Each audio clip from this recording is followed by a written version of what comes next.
If you've been wanting to get into property ownership and investing, give me like 2 minutes. Let's have a chit chat real quick. And anybody else you can listen to because you might be interested. Okay, so we have a listing coming on the South Side in South Shore, a 2 bedroom, 1 bath condo.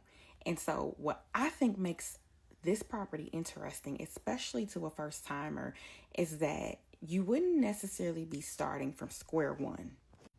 So, the property already has a tenant, and the rent is $1,100 a month.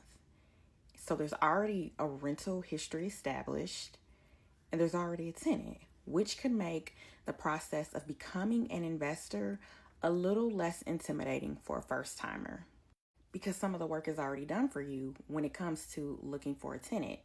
And so it has practical features with a shared storage area in the basement, shared laundry, which are both features that are important to both your tenant and the landlord.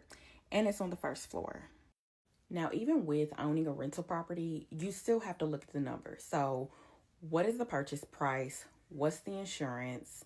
What are the taxes? What's maintenance going to look like? And then, what are the association's rules? So, you don't just go buy because you hear the word investment. You have other factors that you want to take into consideration. But what I'm saying for this particular property is that some of that intimidating work is already done for you, especially for a first timer. So, if you're brand new and you've been wondering, how do I get my foot in the door with investing? How do I become a property owner? This one might be worthwhile for you to pay attention to. And even if you already have your feet in and you know exactly what you're doing, this might be a great investment property for you. And then also, if you're looking for a 2 bedroom, 1 bath condo in the South Shore neighborhood, this one might be for you. So, if any of those fit you, feel free to shoot me in DM with the word ownership so I know exactly which property you're talking about. And I'd love to start that conversation.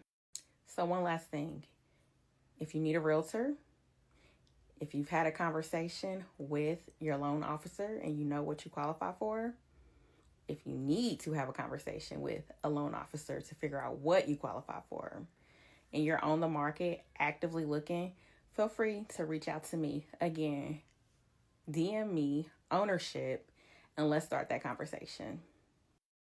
And okay, I went over my time limit. It was a lot of bit over 1 minute, but hopefully this was helpful.